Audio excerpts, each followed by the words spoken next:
Bonsoir à tous, bienvenue dans cette nouvelle édition de Questions politiques. C'est une semaine importante sur le plan politique. Vendredi va être soumis au vote du Parlement bruxellois la proposition d'ordonnance interdisant le cumul entre la fonction de bourgmestre ou d'échevin et le mandat de parlementaire. Si le texte est voté, le dispositif entrera en vigueur aux prochaines élections régionales en 2019 et ce serait une vraie petite révolution. Émilie Vanaud, bonsoir.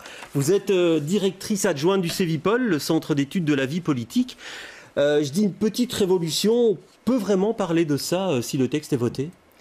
Si on considère que depuis qu'on regarde la composition du Parlement bruxellois depuis 1995 et qu'en moyenne il y a environ 60% des parlementaires qui cumulent, c'est une forme de changement assez important. Alors justement, parlons chiffres. Qui cumule actuellement? Alors on va voir une comparaison au fil du temps au niveau du Parlement bruxellois. C'est une comparaison au niveau du Parlement bruxellois. Alors le cumul entre fonctions de parlementaire et d'échevin en 1989, ils étaient 17 accumulés. Et en 2014, ils étaient 21. Alors parlementaires bruxellois et bourgmestres, en 1989, ils étaient 7 et ils sont toujours 7 en 2014, mais il y en a eu à un moment 12 qui cumulaient la fonction de bourgmestre et de parlementaire. Alors, comment la nouvelle génération perçoit-elle cette perspective du décumul? C'est la question que nous allons poser aujourd'hui. Déborah Lorenzino, bonsoir. Vous êtes présidente des Défis Jeunes. Il faut en passer par là, c'est une question qui aujourd'hui ne peut plus être balayée, ce décumul. Mais oui, je pense qu'effectivement, il faut en passer par là. Les citoyens ont donné un signal clair, ils ne se sont pas encore exprimés par une élection, mais on sent bien que chez les citoyens, il y a une volonté de changement du système politique en profondeur et le décumul est une des mesures parmi tant d'autres à prendre pour améliorer ce système politique. Alors Tanguy Verheyen, bonsoir. Vous êtes vice-président des Jeunes MR. Alors la proposition telle qu'elle est sur la table aujourd'hui, votre parti ne l'accepte pas. La jeune génération a le même avis que le MR? Alors nous en effet, la proposition qui est aujourd'hui sur la table, on n'y est pas favorable et je vous réponds de manière très transparente pourquoi. Aujourd'hui, il y a eu énormément de scandales, qu'on soit à Liège, à Bruxelles, dans d'autres provinces précédemment. Et on est dans une espèce d'effet d'aubaine où politiquement c'est à qui mieux, la surenchère à tout prix, où le focus aujourd'hui médiatique s'est mis sur le cumul. Vous l'avez montré dans vos chiffres, depuis de nombreuses années, finalement cette question est restée assez stable et un député qui est à la fois député et échevin ou député et bourgmestre, ceci est connu aux yeux de tous. Ma question, pourquoi, selon vous, peut-on continuer à cumuler? Voilà, parce qu'en fait, il y a des différences de tâches et de charges du travail. Et il est clair que nous, ce qu'on demande, c'est de s'harmoniser aux règles européennes. C'est-à-dire que pour les communes de plus de 50 000 habitants, on a déposé un texte dans ce sens. On demande qu'il n'y ait pas de cumul. Mais on demande, par ailleurs, évidemment, on est toujours prêt à aller de l'avant. Mais essayer de faire des parlementaires, des penseurs en chambre qui seraient coupés de tout, ce n'est pas notre objectif parce qu'on veut garder une réalité de terrain. Et je souhaite juste insister sur le fait que l'ensemble des scandales qu'on a connus ces dernières années, ville après ville, intercommunale après intercommunale, c'était bien là le problème. Ce sont des structures opaques qui ont été créées pour des buts uniquement pécuniaires, pour rémunérer des gens. Ça venait pas du simple cumul député-bourgmestre qui est encadré et dont la rémunération est plafonnée par la loi. Alors, Charles Papens, bonsoir. Vous êtes socialiste, oui. Échevin de l'emploi à Forêt. Votre parti est favorable au décumul. Quand vous entendez Tanguy Verheyen qui dit on va en faire des parlementaires des penseurs en chambre, vous avez envie de lui dire quoi? Donc je rigole un petit peu parce que je peux rejoindre une partie des arguments. Le non-cumul, c'est pas là pour solutionner les problèmes des scandales qu'il y a eu. Ces deux choses, je pense, elles sont tout à fait différentes. Le non-cumul, c'est là pour répondre à un souhait citoyen. Et le souhait citoyen, pour moi, il est très clair. C'est un homme, un mandat, une rémunération. C'est très simple. Mais alors, ce que je peux reconnaître, c'est qu'il ne faut absolument pas que le Parlement devienne un local où des gens discutent de la politique sans avoir aucune réalité de terrain. Et moi, au jour le jour, en tant qu'échevin, c'est quelque chose que je constate. Je suis souvent rassuré quand j'ai des collègues échevins qui sont au Parlement et qui peuvent rappeler des manières très concrètes à ceux qui ne le sont pas. Mais c'est ce qui peut un peu faire peur. Et là, je pense qu'on doit tous être porteurs en tant que nouvelle génération de politique. C'est qu'il va falloir réinventer ce rapport. Et le rapport entre les parlementaires et les communes, il faut le réinventer. Mais à un moment, ce n'est pas parce qu'il n'y a pas de cumul qu'il n'y aura pas de rapport entre les deux institutions. Et donc, on va devoir trouver des moyens de dialogue très clairs entre les communes et la région. Mais effectivement, notre parti est tout à fait favorable au non-cumul. Et c'est d'ailleurs inscrit dans nos statuts, maintenant, le non-cumul pour les communes de plus de 50 000 habitants. Alors, Sophia Bellani, bonsoir. Vous êtes CDH, échevine des sports à Anderlecht. Alors, votre parti, bon, je dirais qu'il est pour, mais pas dans les conditions actuelles. Alors, quelle est votre position, vous, en tant que jeune CDH ? Nous, c'est-à-dire qu'on estime que le décumul, oui, on est favorable. C'est une bande de jeunes qui ont mené le combat au sein du CDH il y a un petit peu plus d'1 an. On a progressivement sensibilisé les militants, les mandataires, pour finalement adopter le décumul. Oui, pourtant, votre parti n'a pas voté le texte en commission. Mon parti n'a pas voté le texte en commission parce qu'il estime que finalement, le décumul, c'est une mesure. Mais pour révolutionner la gouvernance, il faut aller plus loin. Il faut diminuer drastiquement le nombre de mandataires. Il faut institutionnaliser la conférence des bourgmestres qui pourrait devenir un lieu d'échange et de rencontre entre les communes et la région. Supprimer la suppléance et supprimer l'effet de dévolution de la case de tête qui est finalement encore une ineptie des partis pour placer les amis en haut dans les listes, etc. Donc, et si on veut faire une révolution de la gouvernance, mais allons jusqu'au bout. Ne nous limitons pas qu'au cumul. Allez plus loin. Essayez vous-même au sein de vos partis de faire bouger les lignes. Et nous, c'est ce qu'on veut. On n'est pas contre le décumul. Au contraire, on est vraiment favorable au décumul. Mais ce qu'on veut, c'est juste aller plus loin. Changeons les codes. Alors, Benjamin Dalle, bonsoir. Alors, on va rendre à César ce qui appartient à César. Ce sont les Verts, Écolo et Groen, qui sont dans l'opposition et qui sont le fer de lance de ces projets, qui sont rejoints donc par d'autres partis de la majorité. Mais il n'y a pas de majorité côté flamand actuellement pour voter ce texte. Or, une double majorité est indispensable. Pourquoi votre parti, le CDNV, ne veut pas voter ce texte, bien qu'il soit dans la majorité aujourd'hui ? Nous sommes pour une interdiction de la fonction de bourgmestre à Bruxelles et un mandat de parlement, de parlementaire. Par contre, au niveau des échevins, on estime que c'est surtout un choix personnel. Nous, par exemple, dans notre groupe parlementaire, notre chef de groupe, Paul Delva, il est membre du Parlement bruxellois, évidemment. Il a choisi en 2012 de ne pas devenir échevin à Woluwe-Saint-Pierre. Donc vous dissociez la fonction de bourgmestre et d'échevin. Tout à fait, parce qu'être bourgmestre d'une commune de Bruxelles, c'est une responsabilité conséquente.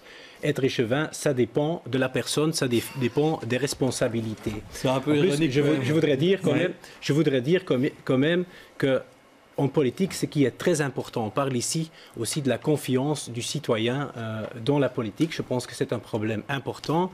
Et ce qui est crucial là, c'est ce qu'on appelle en anglais « practice what you preach ». Il faut faire ce qu'on dit. Si maintenant j'entends ici qu'il y en a qui plaident vraiment pour ce décumul... Oui, mais ce que vous dites, c'est quoi? C'est qu'il n'y a pas assez de boulot, en fait, au sein de leur parti, qui ont tous des bourgmestres, qui sont parlementaires, il y en a même qui sont chefs de groupe ou président de parlement, alors je dis quand même, il y a des limites. Chez nous, on appellerait ça être jésuite. Il y a encore d'autres mots pour ça, mais bon. Alors, Sophia Bellani, donc sur la distinction que fait Benjamin Dalle entre le poste de bourgmestre et le poste d'échevin. Je suis pas d'accord parce que j'estime que c'est le même niveau. Enfin, c'est pas exactement le même niveau de responsabilité, mais c'est un job à temps plein. Et c'est pas tributaire de la taille des communes, mais à un moment donné, je crois que un des gros problèmes des citoyens, c'est quand vous allez dans la rue et que vous leur posez la question, ils vous disent deux choses. Un, moi, j'arrive pas à faire de job. Comment toi, tu peux faire de job ? Comment est-ce qu'on explique ça ? Ça, à un moment donné, c'est plus du tout lisible. Deuxième élément, la première chose, et on vous dit ça régulièrement, moi je suis souvent confrontée à ça. Il y a trop d'élus, vous êtes trop à Bruxelles, il y a ministres, échevins, etc. Je crois que nous, notre génération, notre devoir, à un moment donné, je pense qu'on est les jeunes de nos partis, on doit se dire, écoutez, changeons les codes, changeons tout, essayons de procéder à changeons tout, quoi. Et nous, on peut le faire, on a les possibilités de plaider au sein de nos institutions particratiques pour essayer de faire bouger et évoluer les choses. Oui, Benjamin Dalle. Oui, on parle que des échevins. Il y a d'autres jobs qui sont importants. La question fondamentale, plus fondamentale que cette question, c'est comment est-ce qu'on voit une fonction politique. Est-ce qu'on peut combiner ça avec un autre engagement professionnel? Il y a beaucoup d'avocats, il y a beaucoup de médecins, il y a même des ouvriers, une ouvrière au Parlement fédéral. Il y a des échevins qui sont conseillers de ministres.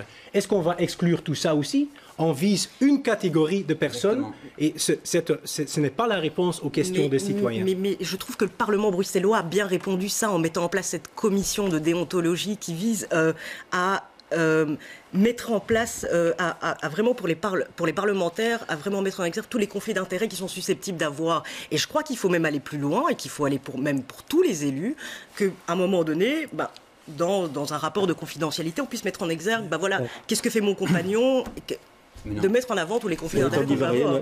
Et puis Charles Papens. Je pense qu'on peut aller plus loin. Je rejoins le fait qu'il y a en fait un cumul de facto qui existe dans le privé avec des professions libérales ou des acteurs indépendants et que quelque part ici, on voit bien qu'on s'attaque à une partie du débat qui n'en est pas parce qu'il y aura toujours des gens qui auront plus ou moins d'activité. Ce qu'il faut, c'est encadrer ceci.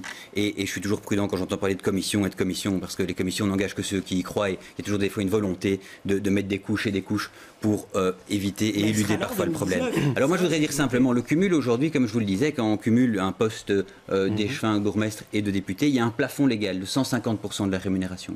En fait, enlever ce cumul, et ça aussi, il faut être très clair envers le citoyen, ça va être augmenter en fait les dépenses publiques dans les rémunérations du personnel politique. Moi, je veux dire, si on va dans le fond du dossier, on peut y aller. Les tailles des cabinets régionaux. Quand on voit au niveau fédéral ce qui a été fait pour réduire drastiquement le nombre de conseillers à ce qui est utile. Ici, on a des cabinets pléthoriques. Il faut s'attaquer à ça. Ouais. Les intercommunales à Bruxelles, on peut aller très très large. Oui, mais ce sont des thèmes qu'on va pas pouvoir aborder. La transparence des cabinets, etc., des intercommunales. Ici, on va essayer de vider le sujet des décumuls, si vous permettez. Si on veut réduire, on parle de décumul, on peut réduire, ce qu'on a proposé, d'un échevin le nombre des collèges, parce qu'on estime qu'on est en surnombre au niveau des collèges communaux. Et on a déposé cette proposition en 2012, elle était votée en séance plénière de 2013. Tous les partis de la majorité ici présents autour de la table ont voté contre. Et il y a donc des choses tangibles où on peut agir aujourd'hui et ça n'a pas été une question par rapport à la dépense publique, Émilie Van Haute. Alors effectivement, si on fait ce décumul, ça va augmenter le nombre d'élus. Est-ce que ça va coûter plus cher au secteur? Par définition, oui. Si on augmente le nombre d'élus, on augmente aussi le coût et la dépense publique. Et donc c'est vrai qu'il faut réfléchir à peut-être articuler ce débat-là au débat sur le nombre de mandataires à Bruxelles, locaux ou régionaux, voire à la question de la rémunération des mandataires. Pour vous, il faudrait faire ça en même temps, donc faire ce décumul et diminuer le nombre d'échevins dans les collèges, par exemple, pour limiter la dépense? C'est une manière de rendre la mesure non coûtante, en effet. Et puis, je me permets de rappeler quand même que le gouvernement Vervoort a commandé une étude auprès du Cevipol qui a recommandé de diminuer de 30% afin de pouvoir faire face. Alors pourquoi je ne comprends pas la majorité et je comprends Charles Papens, effectivement, en même temps faire ce décumul et en même temps faire une diminution du nombre d'échevins dans les communes. Je pense que le débat a tout à fait lieu au Parlement. J'y suis pas au Parlement. Mais non, puisqu'on a décidé d'augmenter le nombre de je pense qu'à un moment, il y a une réflexion là-dessus, justement, sur le gel actuel ou sur une diminution. Mais il ne faut pas se mentir, décidé d'augmenter il y a 3 semaines. Non plus aux citoyens. À un moment, la démocratie a un prix. La démocratie a un prix, et il faut quand même le rappeler, c'est important aussi. À côté de ça va la professionnalisation ou non de l'élu. Et donc, on peut tout discuter. Moi, je suis très ouvert sur les cumuls de mandats, que ce soit les cumuls profession libérale, les cumuls parlementaires. Je suis très ouvert là-dessus parce qu'à un moment, il faut savoir ce qu'on veut aussi. Est-ce qu'on veut des élus exclusivement dans un cadre de leur mandat? Mais alors, quid d'après? Quid des rémunérations? La démocratie a vraiment ce prix et elle vaut la peine de dépenser un prix. À un moment, c'est aussi plus de représentants des élus. On est quand même dans une ville importante. Alors, effectivement, si on donne les chiffres des conseillers communaux, chiffres de non-échevins, je pense qu'il y en a trop. Ça, c'est certain.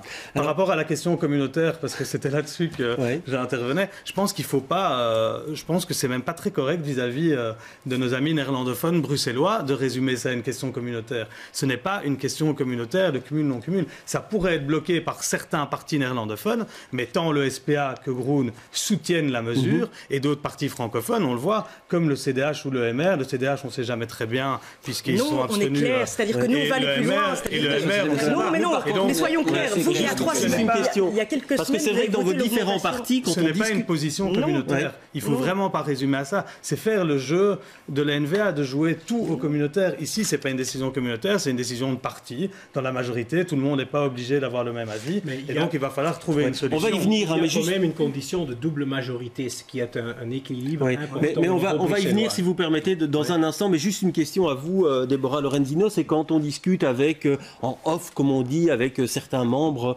de votre parti, des filles ou du PS, on sent que certains y vont un peu à reculons par rapport à ce décumul et que c'est imposé et que, eux s'en seraient bien passés, quoi.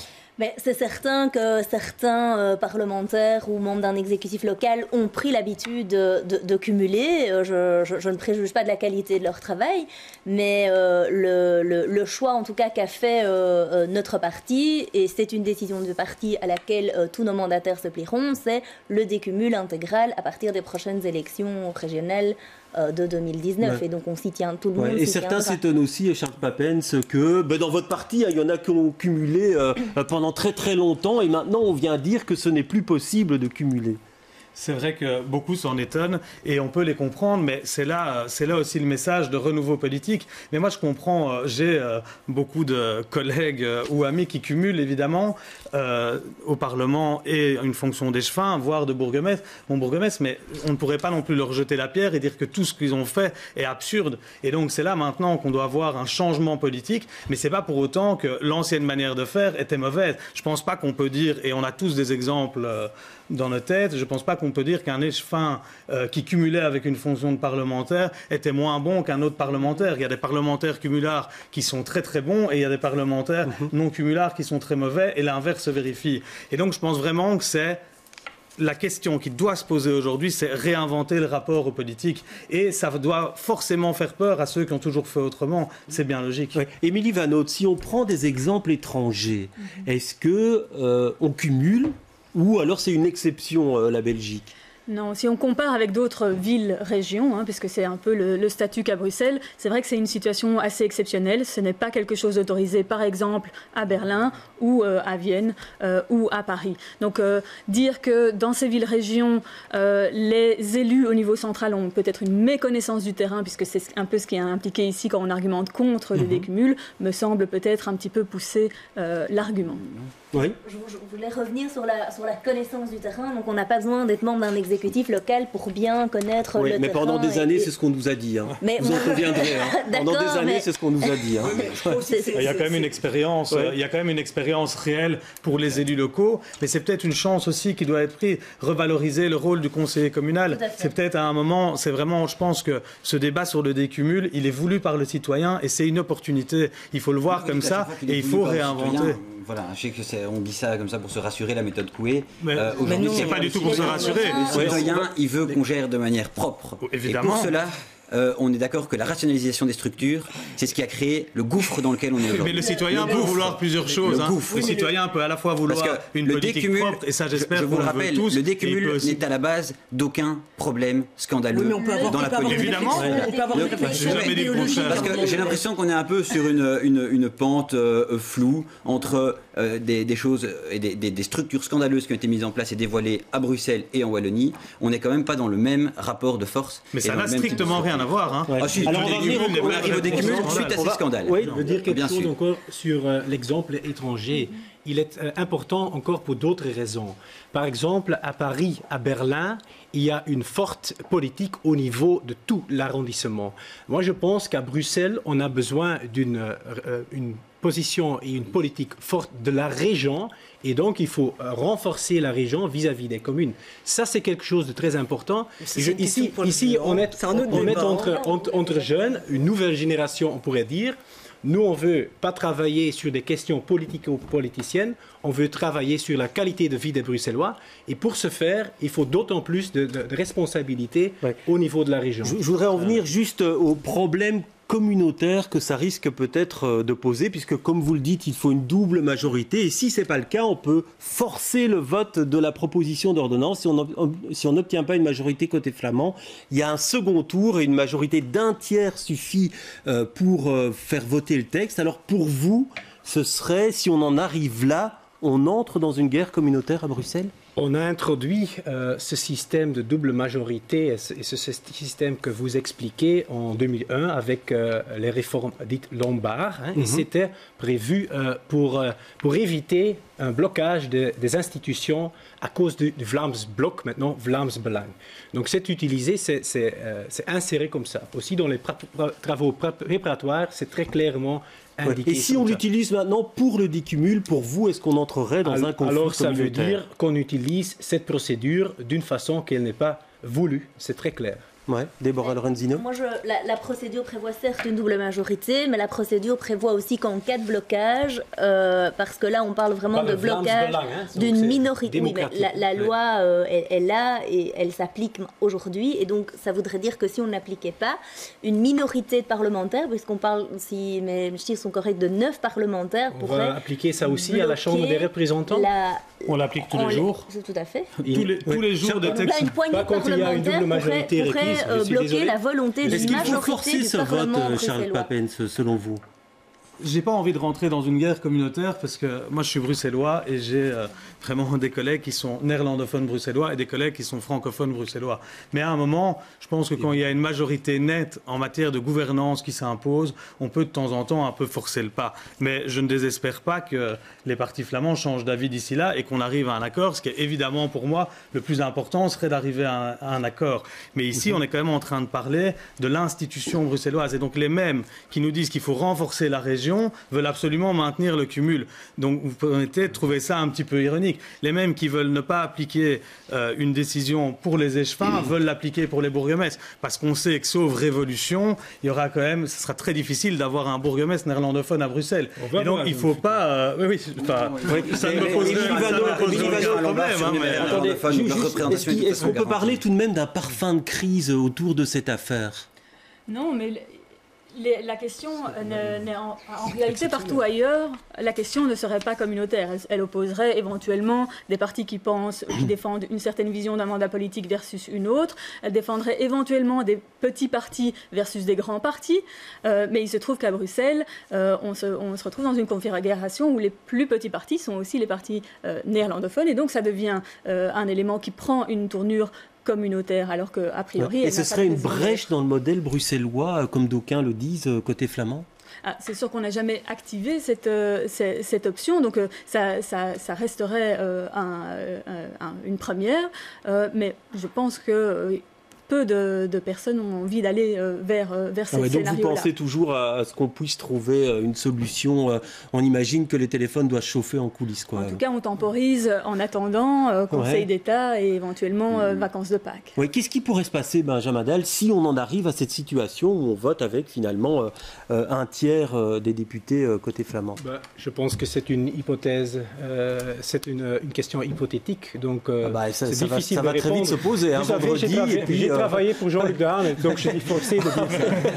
Non, mais on peut aussi résumer ça à un débat gauche-droite, ou progressiste et plus conservateur, puisque j'ai pas envie de vous enfermer dans un rôle, mais à un moment, on voit que des partis comme le MR, le VLD, le CDNV sont plutôt contre, et les autres partis, les partis sont plutôt... Mais vous avez l'impression, vous, Tanguy Verheyen, qu'on joue un peu avec le feu, là Moi, je dirais une chose qui est très très simple, c'est que pourquoi est-ce que tous ces partis attendent absolument d'avoir une grande résolution au Parlement ? On peut déjà s'appliquer les règles à soi-même si on le souhaite. OMR, pour être très simple, on a dit, nous, les villes de plus de 50 000 habitants, on ne souhaite plus de cumul parce qu'on estime que la charge est trop importante. Boris Diliès s'est maintenant occupé à plein temps de son majorat à Uccle. David Weitzman, qui est maintenant député, a laissé la place également à la ville de Bruxelles. Et donc, le process est en cours. Et on a des règles internes. On n'a pas toujours besoin d'avoir Françoise une flopée de parlementaires. Les députés fédéraux, les bourgmestres de Molenbeek.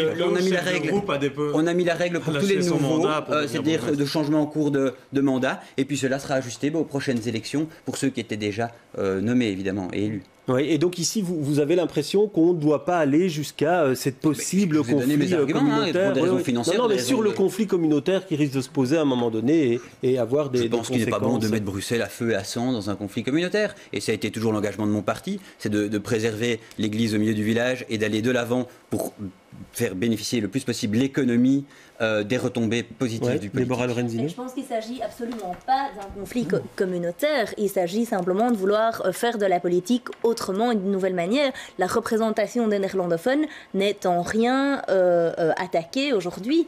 Ouais. Sophia Benani. Je crois que le débat doit même aller un petit peu plus loin et je pense qu'à un moment donné, le débat ne doit pas exclusivement se limiter aux communautaires. Tout le débat du décumul, mais qu'on le veuille ou pas, est né de tous ces scandales à répétition qu'il y a eu. Donc, on est d'accord que le débat, il est...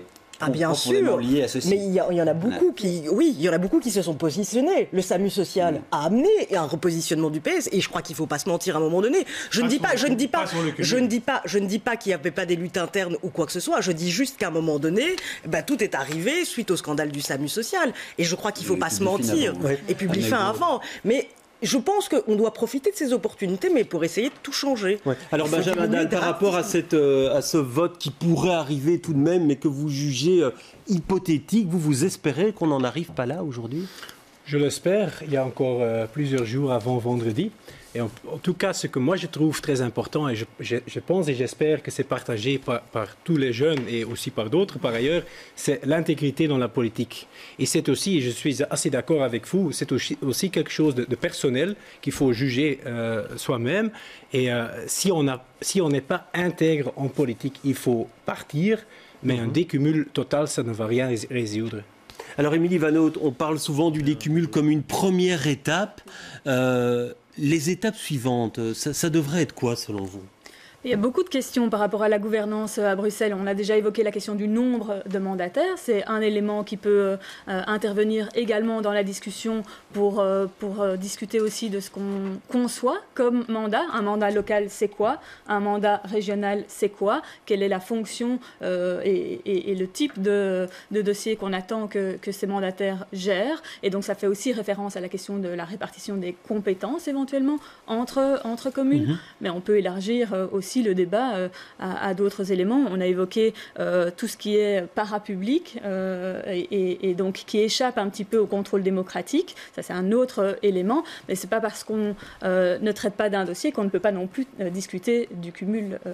Alors, on a compris en tout cas que MR et CDH, vous êtes favorable à une diminution du nombre d'échevins. En tout cas, ça on l'a. Le nombre d'élus de d'élus. Alors, du CDH. Ça, c'est la prochaine étape, Charles Papens. On commence par le décumul et puis après on va vers une diminution du nombre d'échevins et de conseillers communaux. Je pense que c'est une étape vers laquelle on va devoir aller, mais qui dit diminution du nombre dit aussi diminution de la représentativité. Et donc il faudra vraiment voir. Il y a une étude assez intéressante qui a été commandée par le cabinet Vervoort au Cevipol, si je ne me trompe pas, qui parlait d'une diminution jusqu'à 30% qui ne chamboulait absolument pas les équilibres. Donc c'est quelque chose, je pense, qui est intéressant, sur lequel il faut se baser. Le Parlement est en train d'y réfléchir, mais il faut aussi voir concrètement comment ça se passe dans une commune au niveau de la représentativité des élus. Et les conseillers communaux, c'est pas ça qui coûte cher. À un moment, la démocratie a un prix et je pense qu'il faut savoir le dire. Un conseiller communal dans une commune comme Forêt, ça coûte 65 € par mois. Donc plutôt au niveau des échevins et pas au niveau des conseillers communaux, si je vous ai bien compris, Sophia Benani. Moi, je suis désolée, mais non. Mais quand on regarde le rapport, je suis désolée, à un moment donné, quand vous regardez le nombre d'élus par 1000 habitants à Paris, je crois que le ratio, c'est 0,6